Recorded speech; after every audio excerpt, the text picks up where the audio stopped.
been so stuck in my head that I forget just about everything my therapist said. Maybe I'm self-helpless. Hey everyone, welcome to Self-Helpless, where science, spirituality, and sustainability are brunch buddies. I'm Delanie Fischer, and details about today's topic can be found in the episode description. Returning listeners, if an episode of Self-Helpless has supported you in some way, a quick 5-star rating or review, if you haven't left one already, honestly keeps this indie podcast alive amidst the big old budget behemoths out there. So thank you for feeding the algorithm a little treat for me.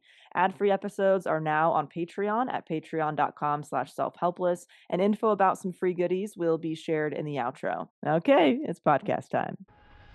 You've been diagnosed with endometriosis, is that correct? And when did that come into play? Like, was that happening while you were doing your podcast, before? When I started creating the podcast and researching for the podcast, I was where I had been for the last 22 years, which was I have this pain. It's sometimes extremely severe. I'm throwing up. I'm passing out, not every month, but some months. Ooh. And I don't know what to do. Like, I go to doctors. They don't give me answers. They tell me all the things it can't be because of reasons. And they don't give me an effective treatment. And so I just feel completely alone. I feel completely without options. And it's 2024 at the time. Yeah. Like how are we this under-resourced when it comes to an extremely common experience? So Right. as part of my research, I really committed to like finding answers to myself, finding answers for myself, and to figure out what is causing my pain. And so as part of that, I went and visited a specialist. I had done a bunch of research on endometriosis, but I had always been told by my doctors a bunch of reasons it couldn't be endometriosis, that I definitely didn't have endometriosis. Really? Oh my Oh yeah, goodness. for years. Because of course, because if you Google why do I have severe period pain, endometriosis comes up, and my symptoms seemed like they matched up. And then every doctor I talked to before I went and saw a specialist told me all the reasons it couldn't be endo, because I don't have heavy bleeding, because I don't have pain at other times except when I'm on my period, because it hasn't gotten worse over the last 20 years. It's kind of stayed the same. Because my ultrasound came back normal. Those were all reasons I was told it couldn't be endometriosis. And then, of course, Wow. I go see a specialist and pay $800 out of pocket, and I'm told I absolutely have endometriosis, like 90% sure. Endo can't be officially diagnosed without laparoscopic surgery, so like can't be 100% known. But this specialist, this expert, told me she was 90% sure I had endometriosis, which is good enough for me. I'm not having surgery yet. Yeah. So, yeah. Wow. So how did that change the way that you approach your period pain and your health in that respect once you got that diagnosis? First and foremost, it changed how I think of it. I always thought of myself as just, you never, when you don't have a diagnosis, it's all a mystery, right? You're just like, I Yeah. know I'm in pain. I don't know why. And I just have to deal with it and figure out how best to live with it. And so, of course, there's a part of you that no matter how many times this happens, no matter how kind you are to yourself, there's a part of you that's just like, is this all in my head? Is this like, am I just really bad at having periods? Like, Mm. there was always a part of myself that even while I was experiencing this for 22 years, it was very clearly a real thing that was happening to me, but there was always a part of me that was like, maybe it'll just go away. Maybe I'm just being a wimp. Mm. Maybe I just need to power through and like go to work even though I'm completely in pain and exhausted and want to throw up. And maybe if I just ignore it, it'll go away.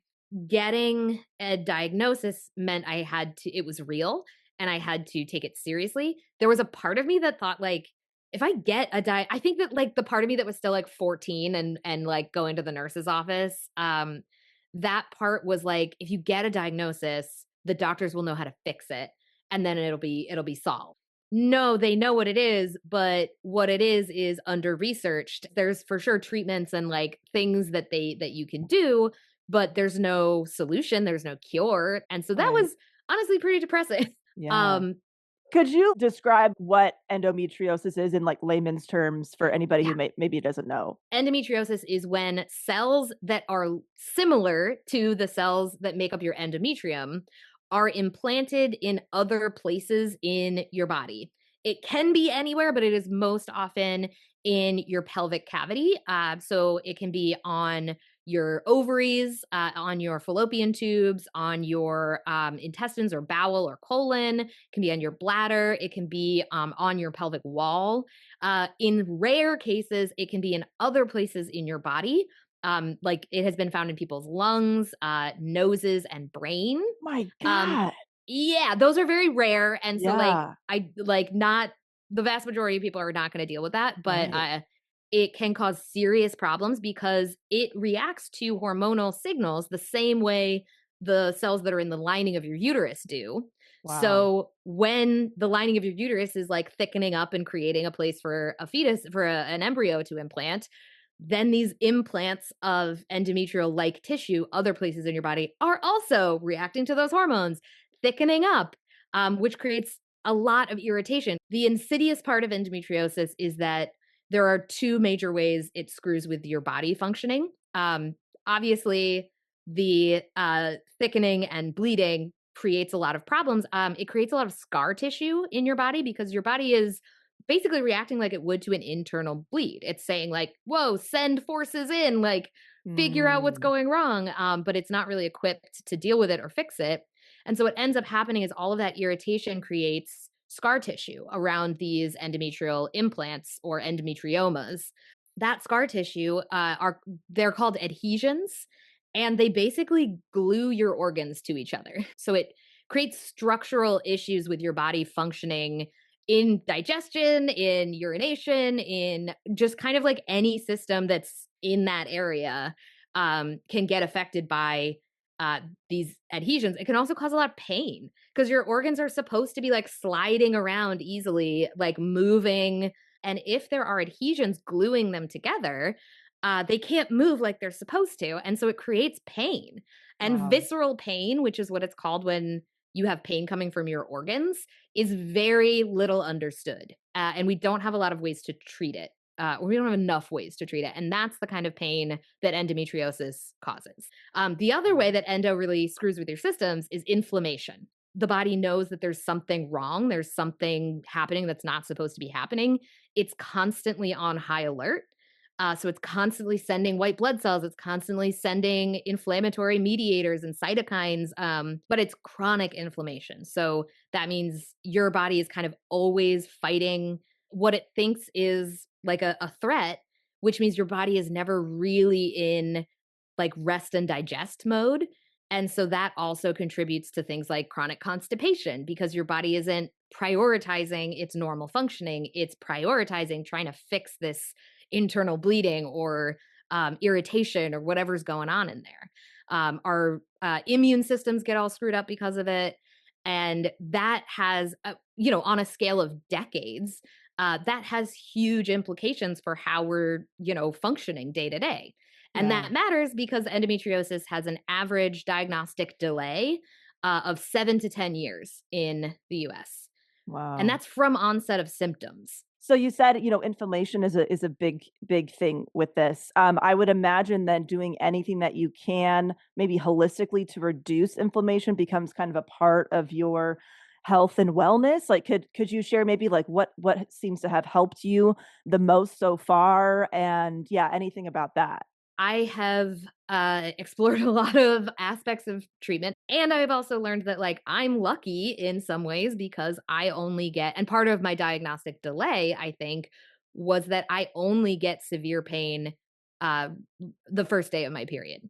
I am Mm, not in severe pain all month long, like some people with endometriosis are. Like, yeah. part of the difficulty of this is finding accurate information and something that will actually help you without taking advantage of you. I was lucky enough to have some money in savings that I chose.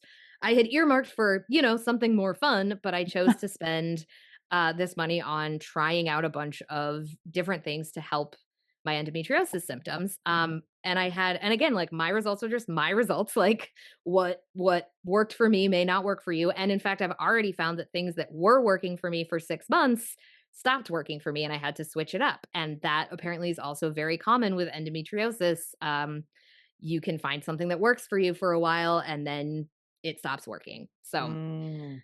so many people with endo are getting misdiagnosed with Crohn's or IBS or another, Really? because endo is so often because of this inflammatory thing. You're dealing with maybe diarrhea, maybe constipation, maybe alternating diarrhea and constipation, SIBO. All of these things happen when your digestion slows down. And so the treatment that usually works for those disorders or diseases doesn't really work for you, or might work at first and then stop working because you're not getting at the root cause. Pelvic floor physical therapy helped me a lot. Started working with a functional nutritionist who, after hearing my symptoms, got me tested for SIBO, which I had. Dealing with that, I was on antibiotics for SIBO, and then it came back a few months later. I didn't want to go on antibiotics, so I tried a low FODMAP diet. And so I now feel like I'm able to manage those symptoms and understand when those symptoms are coming back and what I need to do about that. And just things like meditation. Like, it's so annoying. I hate meditating.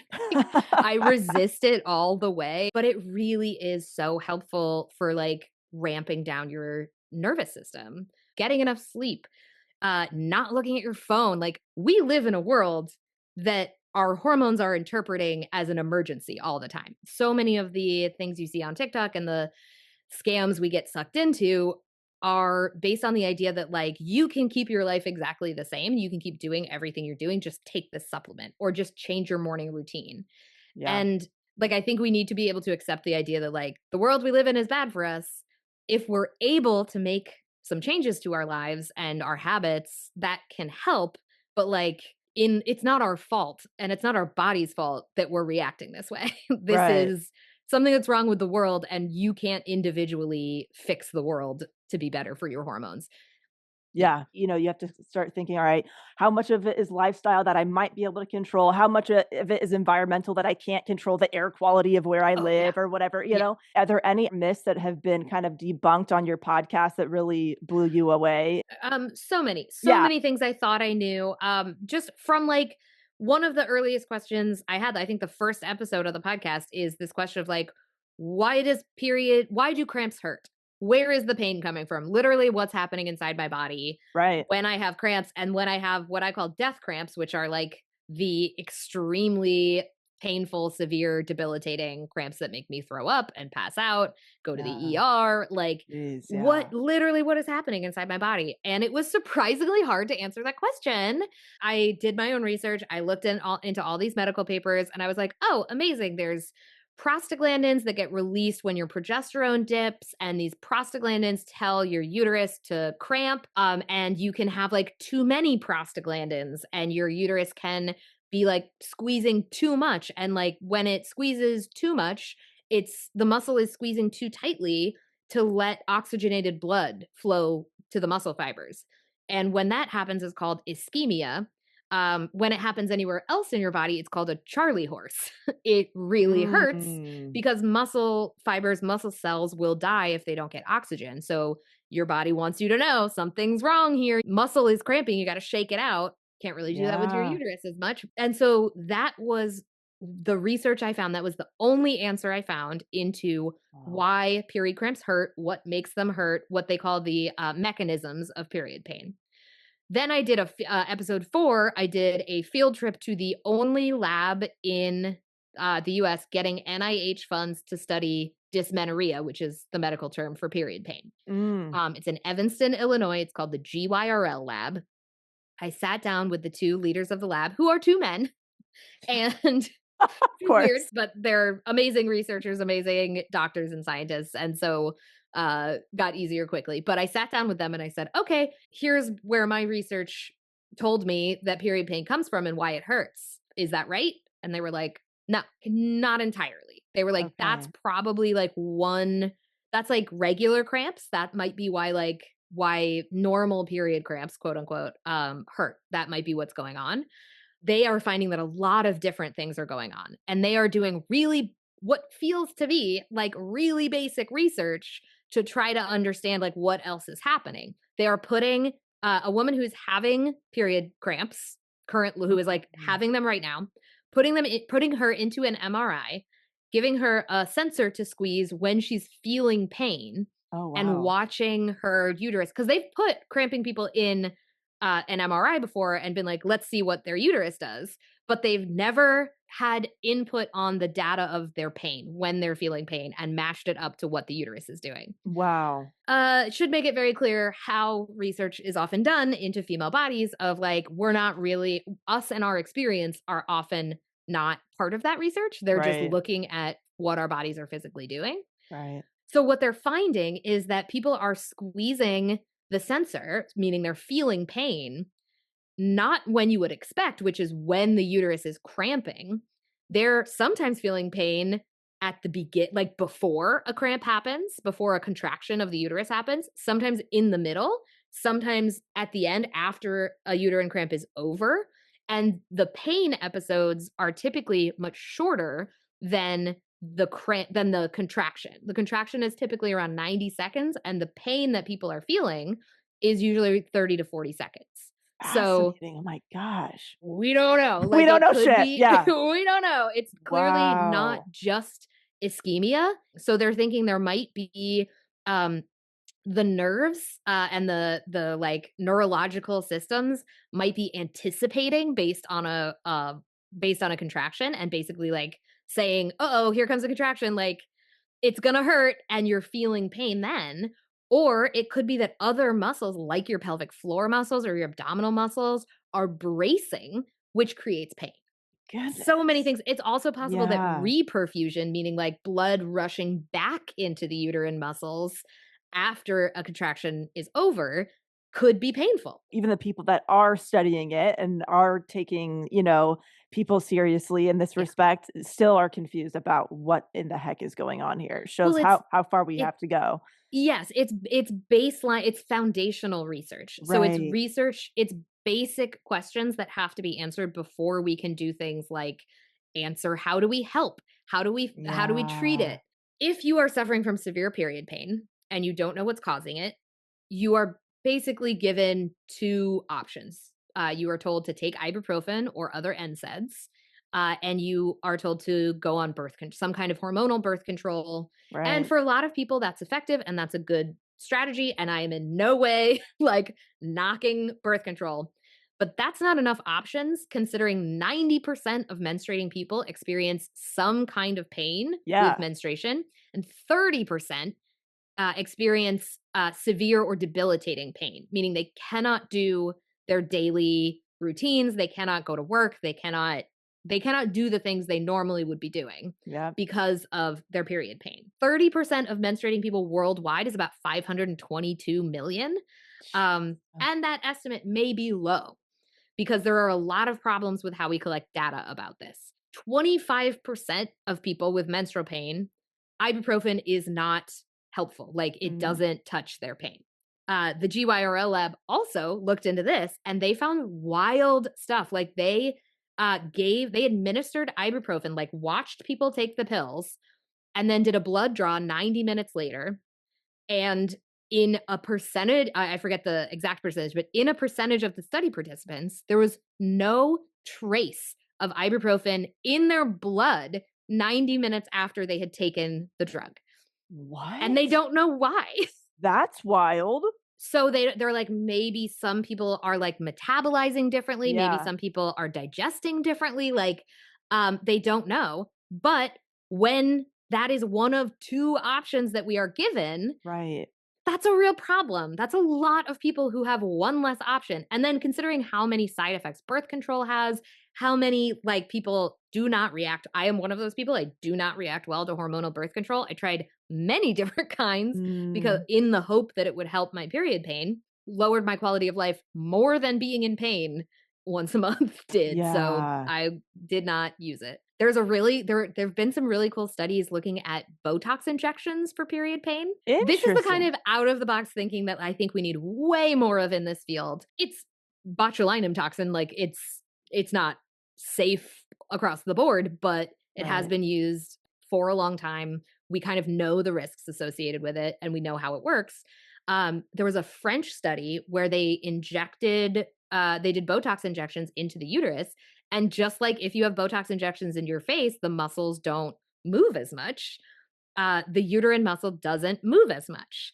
And so it doesn't, it was shown to like significantly reduce period pain for up to like 4 to 6 months, I think. Wow. Obviously needs a lot more study, needs a lot of other like, safety testing, but that would be really cool if there was another option. Like, are you kidding? I would totally go get Botox injections into my uterus Yeah. if if it meant like way less pain for 4 to 6 months. Yeah, we're all just hoping that they just attack it from all angles. And something that you said about how only a handful of species actually menstruate and most of Yeah. them don't even bleed. Like, why the hell are humans part of this very small group of animals that menstruate and bleed out like that? Yeah.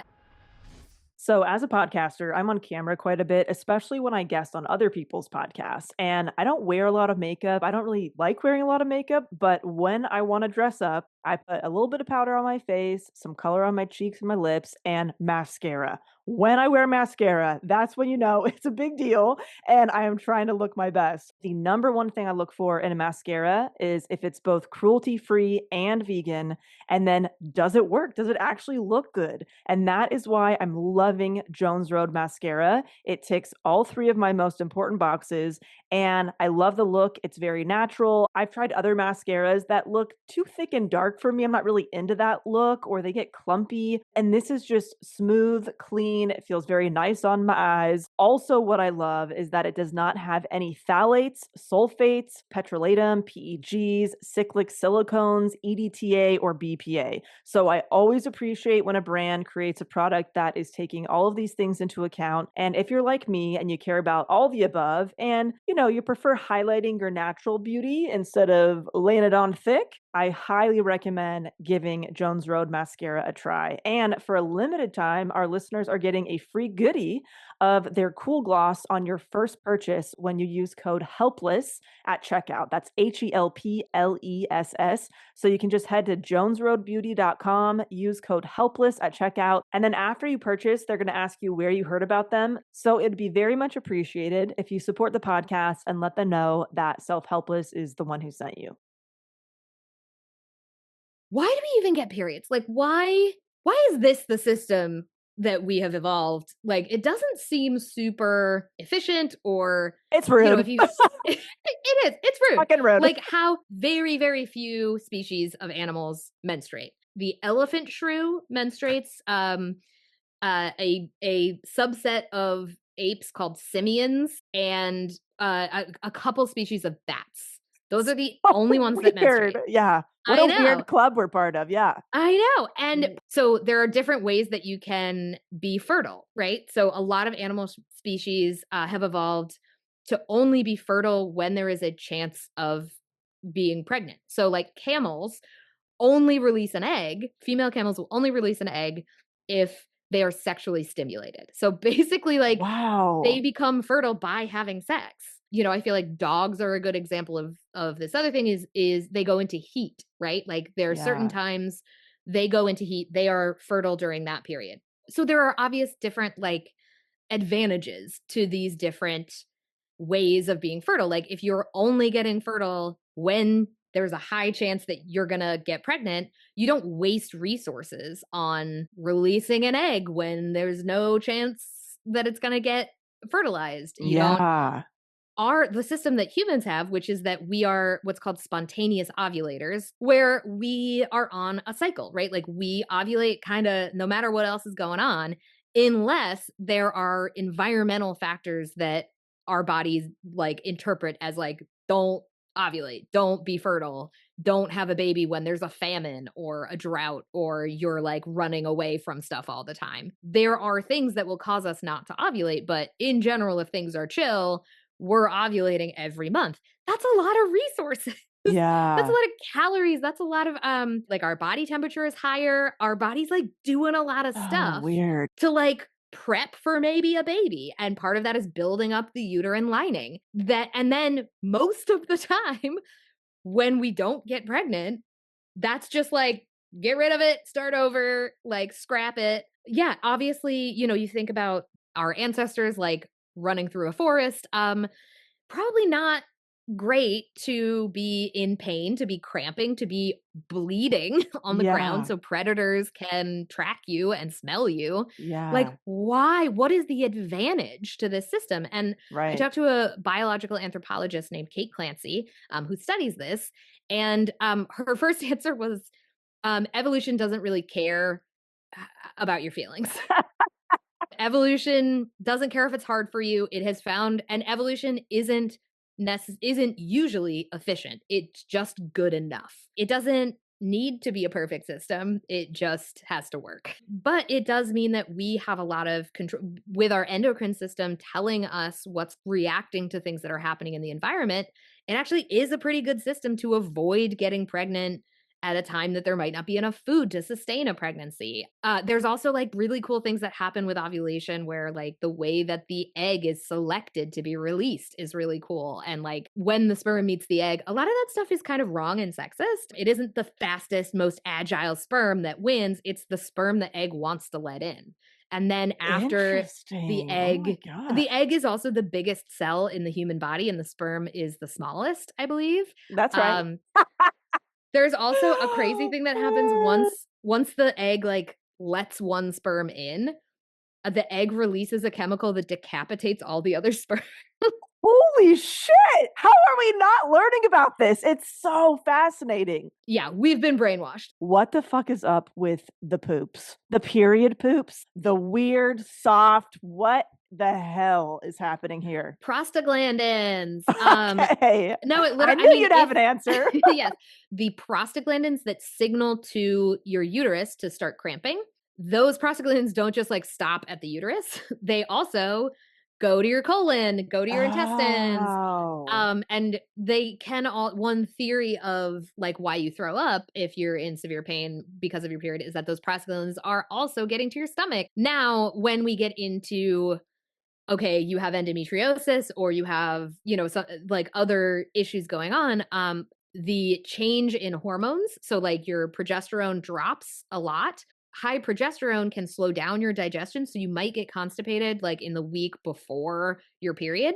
And then when the progesterone drops, the combination of the prostaglandins and the drop in progesterone can mean like you're pooping a lot and you saved it up and now you're pooping it out. And you can have Interesting. diarrhea because you're especially if you have spots of endometriosis like in your around your colon or your intestines that can be really irritated and so like you could be sort of like it could be activating more activity in that area. So Oh my God. So yeah. fascinating. And like having cravings, if some people have cravings around their period, is that hormone related usually, or have you found something Yes. weird around that? Well, Okay. part of it is like is the thing I said, which is in your luteal phase, which is typically like on average, the 2 weeks after you ovulate, you need 2 to 300 more calories a day. And mostly we're not eating like that because we're raised with an expectation that we will exist on men's hormonal cycles, which are 24-hour cycles, and they're pretty much always the same. They're not shifting around.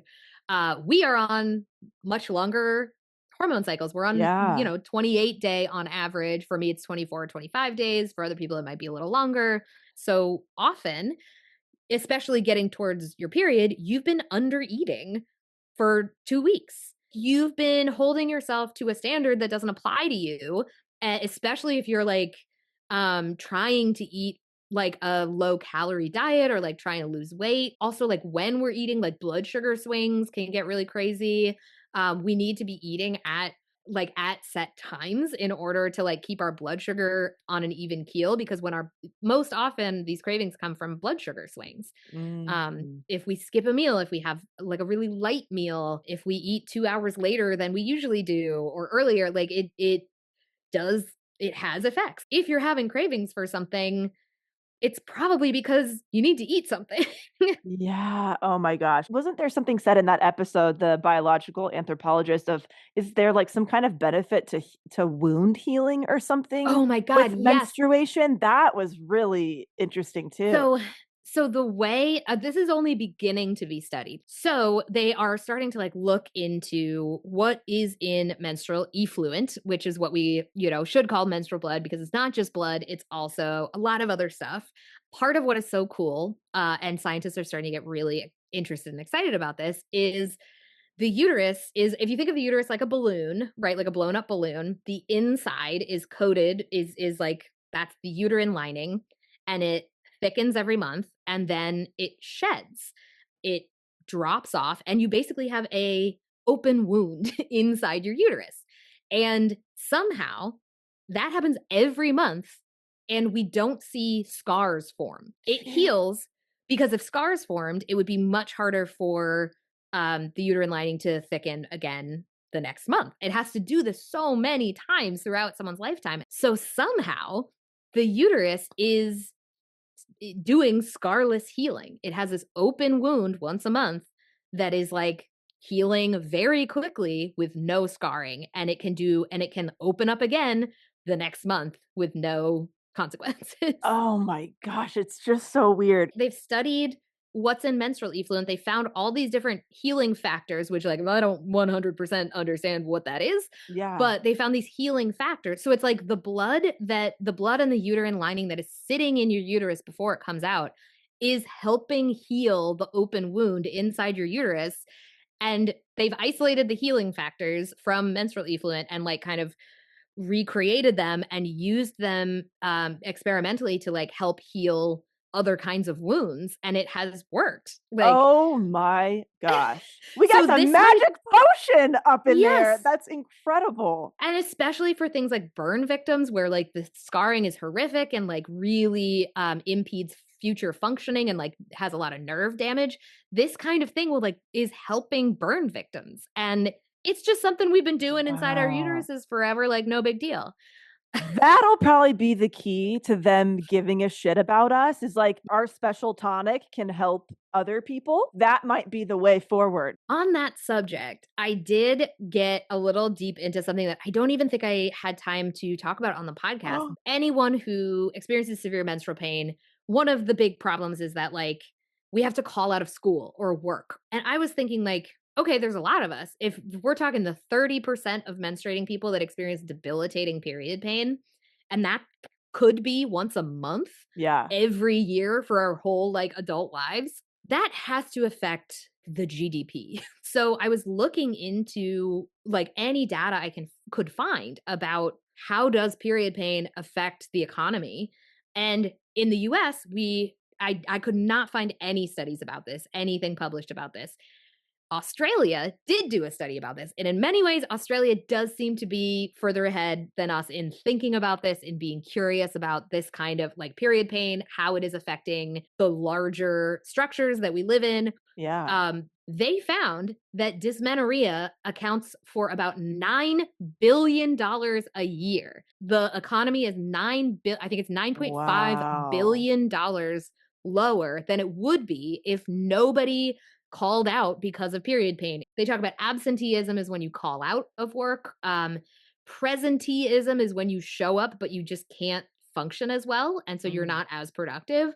Between those two factors, like $9 billion, and that's just the Australian economy. Yeah. The US economy is much bigger. And so it's like looking at it that way, it's like, why would you not What a look great into angle. this? Yeah. You're gonna have to play You to want to all help the your shit. bottom line? Yeah, exactly. Gonna have to play to the Yeah. stuff that they care about, which sucks, but could be a Right. way But forward. it also makes you think like, okay, someone should have figured this out. Also, like Yeah. pharmaceutical companies, this is a huge market Right. for potential new drugs to treat this. Why don't they want my money? I would pay so much money every month for an effective drug for Right. period pain, for endometriosis. Like, where is it? You really have to start thinking like it's sort of conspiratorial. It's sort of red string on a chalkboard thing or corkboard, but Yeah. who is benefiting by us not only being in a lot of pain, but not talking about it, not making it Yeah. anyone else's problem? I think the idea that we can be written off, I think the idea that we can be a little held back by this. There can be an excuse to not hire someone who gets periods because of this. Like, I think that's an advantage for a lot of people, for Mm, a lot of the structures we live within. It right. is the medical system, it's the medical education system, it's the training, it's the patient load, it's stigma against just talking about this, it's the lack of period pain representation in media. It's like it's existential. Mm. It's everywhere. What a great point. It's a huge systemic issue. I'm curious, have you found if there's any studies that have been done about people who seem to get this really excruciating or, pretty bad period pain and people who seem to not really experience period pain or maybe just it's very, very minor? Has there been any studies about other factors, whether it's where they So live or I don't know? Kate Clancy, in the Clancy lab, they have looked into this a bit, and they did a really interesting comparison between rural Polish women and Polish American women, compared their period pain, compared their lifestyle, compared like what chemicals they're exposed to, what their activity levels are. They did find that like rural Polish women presented with much lower rates of period pain, of severe period pain, and Interesting. much lower rates of inflammation. The conclusion they are coming to is that inflammation plays a huge role in period pain in general. There's also, it Mm. gets a little complicated because like there is what's called primary dysmenorrhea, which is period pain with that is just period pain. It's not caused by anything else. It's just cramps. And then there is secondary dysmenorrhea, which is period pain that is a symptom of another issue, like endometriosis, like PCOS, fibroids, like cysts. Yeah. So you do differentiate. A lot of studies differentiate like from primary dysmenorrhea to secondary dysmenorrhea, where again, like period pain is very, very often one of the early symptoms of an issue like endometriosis, which 1 in 10 people with uteruses has. So this is just talking about primary dysmenorrhea, but inflammation was does seem like a really, really big indicator of like whether you're going to get period pain and whether your period pain is going to be worse. The Polish American women were presenting with much higher rates of general inflammation. So, I'm sure it's even difficult to measure someone's experience of their own pain in a way too, like if there's cultural things or if there's some other thing that they're experiencing that feels more painful than their period pain. I mean, there's so many factors, yeah. right? How do you even measure that? But Yeah. that is an interesting start. And the way that they're seeing the different like the differences they're seeing that are making the biggest impacts, it seems, are like the rural Polish women are having a bigger like more exposure to beneficial microbes in their environment. So they're like doing more gardening. They're having higher levels of low level activity, if that makes sense. Yeah. They're spending more time outside, walking, doing like housework, doing activity, but like not exercise. Whereas the Polish American women were sedentary more often, and then when they were exercising it was like high intensity Hit. Yeah. exercise, and so that seems to be a little worse for inflammation. More exposure to like industrial chemicals definitely primes you for higher inflammation. More processed food, definitely. Mhm. So like, and yeah, some of that is maybe stuff that you can control, and like on an individual level you could say, ooh, I might be having an issue with inflammation. I'm going to do less high intensity exercise and more consistent low intensity exercise. I'm going to Right. cut out some of the processed foods in my diet, but you probably can't control your exposure to industrial chemicals. Yeah, it does make sense, and we can learn from how humans used to live and how far we have gotten from Yeah. that place, right? I love the episode that you did with your mom and how in the 60s and 70s the movement around women's health, and then when we look at kind of our generation, I wasn't finding out about these huge gaps in women's health until I was like late 20s, early 30s. Yeah, I talked to my mom about this, and then I talked to a current program manager at Our Bodies Ourselves, which is like a wonderful, wonderful book that we had in the house. It started, it was first published in the 70s, and it's like a feminist, like activism focused look at women's health and like information about your body. And so I asked this question to both of them. There was such a huge push in the 70s and the 80s, cultural backlash in the 80s. The 70s were this huge push. We had Roe versus Wade. We had so much move forward for women's rights and women's health in the 70s. And that continued even through the cultural backlash of the 80s. And in the early 90s, we got some major legislation, like the NIH finally mandated the inclusion of women into clinical research, Oh my gosh, who'd have thunk it? which had not had Yeah. in the early 1970s, women were banned from participating in clinical research studies and trials because of thalidomide, which was a drug that was prescribed for morning sickness in pregnant people and ended up causing really bad birth defects. Mm. And it was widely used and prescribed really across the world. Although the FDA never approved it for use in the US, it was still used. Doctors were prescribing it, although it wasn't as severe. Like there were not as many cases in the US as there were in like Europe or Australia. It was a huge moment of like realizing the risks of medicating pregnant people and like the things that could happen. Also, like thalidomide was developed by literally like Nazi scientists, like former Jesus. Nazi scientists got Yeah. together at a drug company in Germany and developed thalidomide and were like, yeah, it's fine in pregnant people, totally fine. Oh And gosh. in reaction to this, people were very angry that they had, that this had happened. And the FDA, which was pretty newly formed, kind of overreacted and said, like, well, we will not include any woman of childbearing potential in any clinical research or experimentation with drugs. That sucks. Like, because Mm. even if you are a person who knows they don't want to have kids, if you're a Right. person on birth control, if you're a person, a woman in a lesbian relationship that's monogamous, if you are a person in a cis het relationship with a partner who had a vasectomy, you still can't take part in these clinical trials. And so that didn't go away until 1993. And so when Jeez.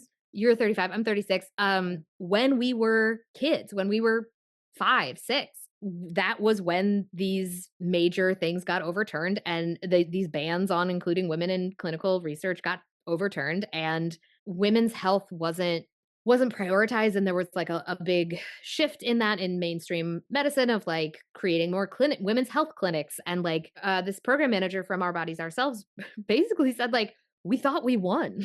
We thought Oh we had made all this wow. progress and like this wasn't a problem anymore, but really it was just sort of surface level band-aids. And even though the NIH mandated inclusion of women in clinical trials, the rates of women in these clinical trials and representation of women in lots of medical research is still very, very low. Often, the ways that the data is reported, it doesn't make it useful to know what the differences were. There was a lot of kind of movement and change, and then the pressure was kind of off.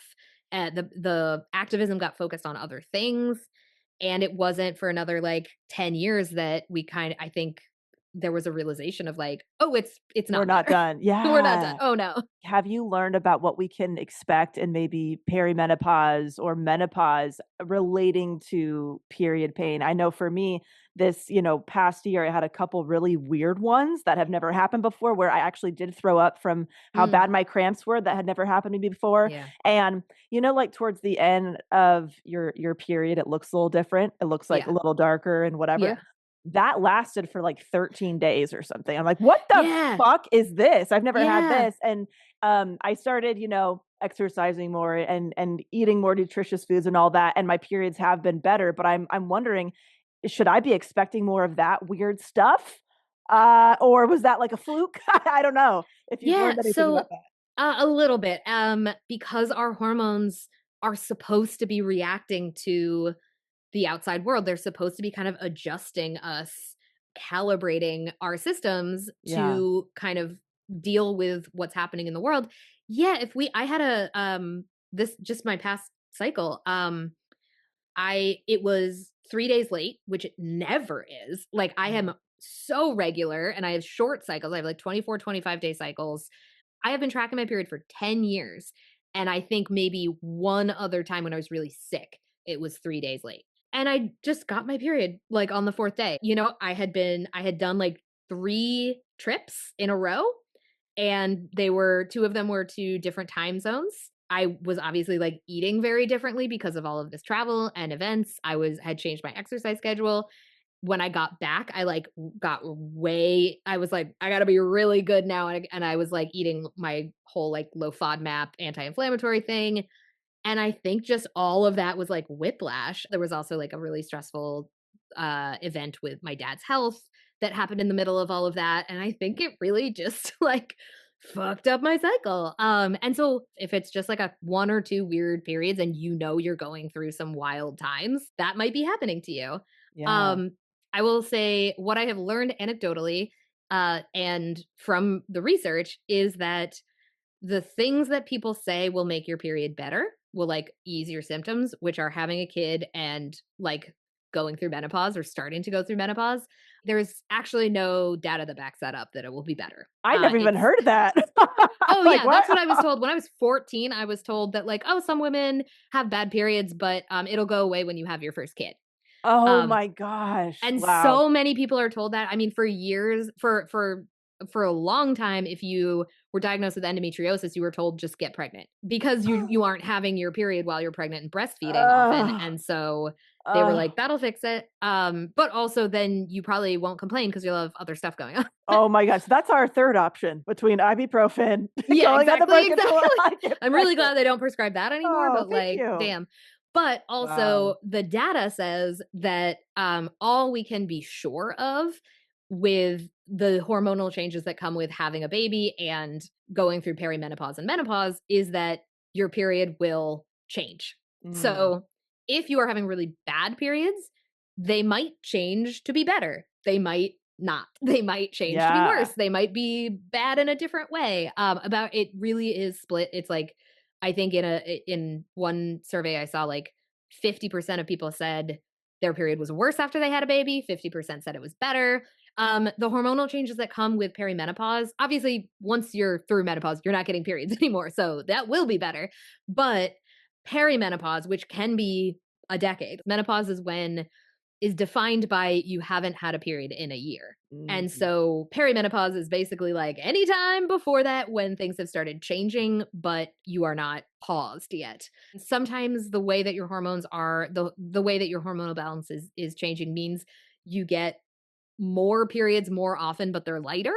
Oh, Um, so fun.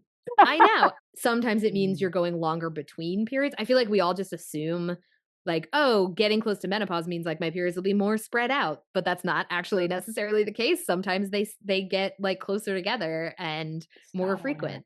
I've dealt with irregular periods on and off my whole life that it almost feels regular in their irregularity, like I Yeah. just to be expected. And kind of what you mentioned about sometimes we can kind of look to see what's happened to us recently, whether it's stress related or diet or whatever, and say, oh, that's probably the reason I might be late. Like my friend had surgery, she was really late Oh on her yeah, period. And it's like, totally. oh yeah, my whole system's messed up, right? Have you ever considered the pill that makes your period go away completely? Have you learned anything about that?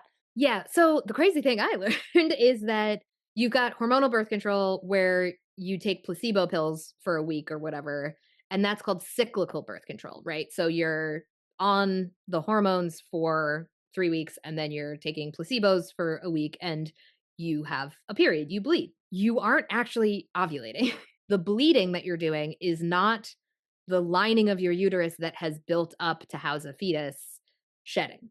It is withdrawal bleeding from the synthetic hormones. So weird. So that is often why people with painful periods find that they get better when they're on birth control because the period, even if they're getting a period every month from taking the placebo pills, usually lighter bleeding Yeah. because it's just a withdrawal bleed. So what hormonal birth control is doing is taking your natural hormone fluctuations offline. It's basically saying, like, we got it, you stop, like, you shut down, we are now running the show. Yeah. And so these synthetic hormones are flatlining your natural fluctuations. It's taking your natural hormones offline. There are no messages to ovulate. There are no messages to build up the lining of the uterus. The only reason that the vast majority of us get on birth control that has a placebo week is to make us less anxious. There is Wow. actually like not really a medical difference from the perspective of reproductive health. There's not really a medical difference between being on a birth control, a continuous birth control, where Yeah. you're just flatlining your hormones all the time and not doing that withdrawal bleed. There's not really a medical difference between cyclical and continuous birth control. It's kind of the same thing. I will say there is some evidence that even just going off the synthetic hormones for a week to have a withdrawal bleed, that small spike in estrogen can be really good for like our bones, our Mm. mental health. Like there are benefits to getting some of that surge of hormones and that fluctuation, even in small amounts. And that is something that I think has been so understudied, considering the number of people that are on hormonal birth control. We know that if you go off the birth control, you can still get pregnant. It's Yeah. not totally clear that like being on the birth control for decades doesn't affect other parts of our body. When we take birth control pills, those are hormones in our whole body. So there are lots of other ways that have been less studied that spikes in estrogen. We know that estrogen is protective for bone structure, that like once women are in menopause, that their bones and their heart attack risk goes way up because they're not getting those fluctuations in estrogen that appear to be protective. And it's unclear if people on birth control are, and especially continuous birth control, are at risk for some of those things. I'm not in any way anti birth control. I'm Right. anti no research being done into how this incredibly common and like widely prescribed thing is affecting us in our quality of life across our whole lifespan and health. Absolutely. And I was on hormonal birth control pill for well over a decade, and the pill that just made it go away completely just concerned me even though I was on this other thing. I think it's sneaky that we are basically told like, yeah, go on birth control, you'll still have your period, no big deal. And it's like, Yeah. no, you're still taking your hormones offline. And especially a lot of people are getting on birth control when they're 14 or 15 and not done Yes. growing. And I Yes. don't know, like, I in no way want to like be a fear monger here. And if going on birth control is the best thing for your situation and your life, do it. I just think there should be more information available to us Right. about how it affects us and at all these different points in our life. Right. I wish that I had known that there was essentially very little difference in continuous birth control and cyclical birth control because Yeah. for me, hormonal birth control, I was, still getting my period. I was getting a withdrawal bleed and it did not really help my period pain. It was still really Mm. bad. And I think now we can look back and say like, well, if because I have endometriosis, that like resurgence in estrogen was really exacerbating my endometriosis. It wasn't because my period was heavy. It wasn't because my period was like my uterus was squeezing too much. It was because I had a disease that was irritated by this fluctuation in hormones. And maybe being on continuous birth control would have really helped that. But Right. We probably won't know a lot, decades from now until we really right. know like the impact. And I would love to know, what would you like to see in media, different ways that this is portrayed in media. On your podcast, you mentioned like some of our biggest examples are like Carrie, the horror scene, Yeah. right? Or Trauma. you see this exaggeration and you're so emotional. Well, one thing that I should share that I learned is that social media, I learned from Taylor Lorenz, who I interviewed for that episode. We know that Meta, so Instagram and Facebook, Yeah. labels content about women's health as political content. Oh, great. Yeah. Yeah. And so it downgrades it. It basically makes it less visible. It makes it less. It makes it show up to less people. Now, is men's health labeled as political content? No. Mm, So this is just one of those fun structural things. The platform, so the people in charge of the distribution of this media, and yeah. sometimes the green light in more traditional media, decision makers about what gets made and what doesn't, are assuming that because of the stigma attached, audiences do not want to hear about periods and period pain. And so they Mm. are making decisions based on that assumption and that stigma. And if that were to change, if that were to be made clear that we actually do want this, the policies and the ways that they are labeling things on social media, the ways that people are greenlighting and looking for content to be made into movies and TV, that would change. And so it doesn't take Mm. much for that to change. It takes us being open and vocal about what we want. Yeah, I think there is a lot like Carrie, My Girl, there's a lot out there about people getting their periods for the first time and how like traumatic it is and the transformation and the metaphorical like aspects of it. Right. Which is like fine, good, okay. I am just shocked that the amount of stigma and shame and awkward social situations that arise from period pain and having your period, I just can't. It's just so dumb to me that that has not been like mined for content on sitcoms and, rom-coms and all like it just feels like a stupidly neglected thing that is so relatable to most of the audiences that this content is going after. So, I feel like the only thing I can picture is a boyfriend bringing a girlfriend ice cream on her mhm. period. That's kind of Yeah, like that's like all I can think of. rom-com No Strings Attached had a scene where like Natalie Portman and her roommates are synced up and they're all having their period at the same time and Ashton Kutcher like comes over and they're like "Ugh," and he brings cupcakes cuz he's like such a good guy. That's some of the best representation we have. I will say I did just learn of a recent Grey's Anatomy episode that got into endometriosis, which it's like, oh my Oh. God, even the medical, I hadn't even like, I haven't watched Grey's Anatomy since I was in college, but like, even the medical shows don't get into this. There was something that you said or one of your guests said on the podcast, the rise in medical doctors and how that kind of pushed other people Yeah. out. There's an amazing book called For Her Own Good by Barbara Ehrenreich and Deirdre English that really lays this out. But for hundreds and hundreds of years, women were in charge of women's health. We had midwives, we had wise women, we had like people who knew the herbs in the area, knew how to take care of problems with pregnancy and childbirth, and that we were kind of dealing with it ourselves. And as medicine professionalized and became something that you pay people to do, midwives and other like herbal medicine specialists got pushed out and criminalized and thrown in jail for practicing. And in some ways it was good to have some licensing and standards, but these early medical doctors especially had no knowledge. It wasn't like they were offering something better to women. Yeah. They were offering worse care with worse outcomes and taking away the alternative that was actually better. So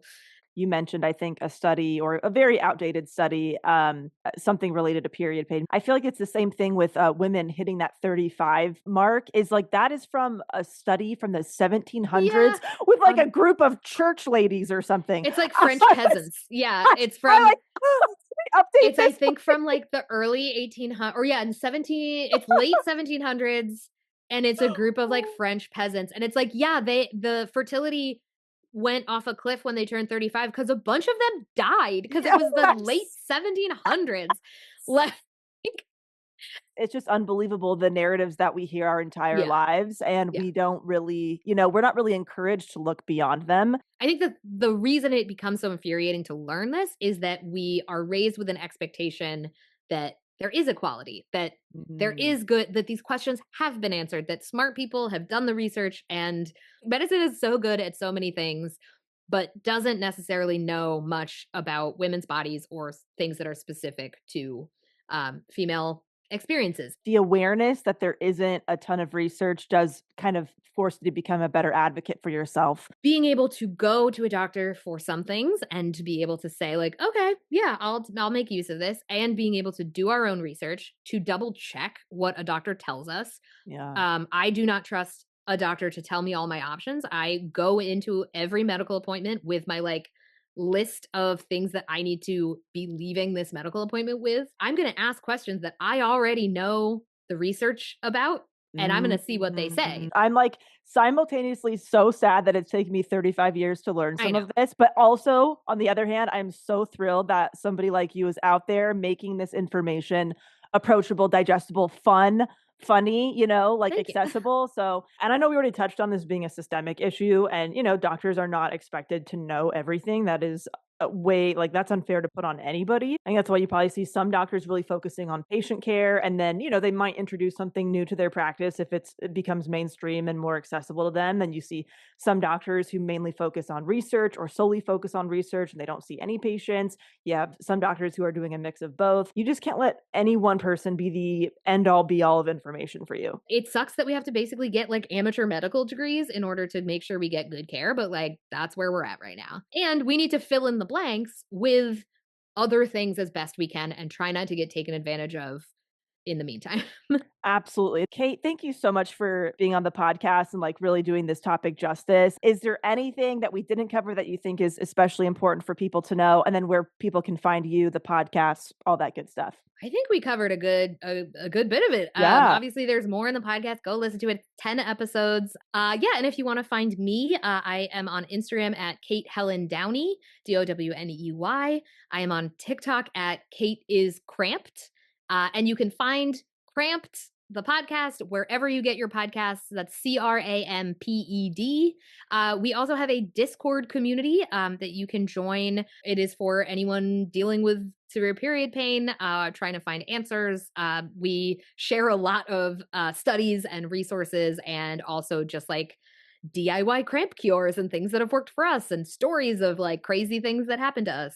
Thanks for hanging out with Self-Helpless. Feel free to share this with someone who could use it, and you can binge related conversations linked in the show notes. Ad-free episodes are now available on Patreon, and because I'm practically allergic to social media, the best way to get notified about new episodes is to subscribe wherever you get your podcasts, or join the email list at selfhelplesspodcast.com, where you will also find some free goodies like a watch and read list and the quote buffet. All right, love you big time, and thank you so much.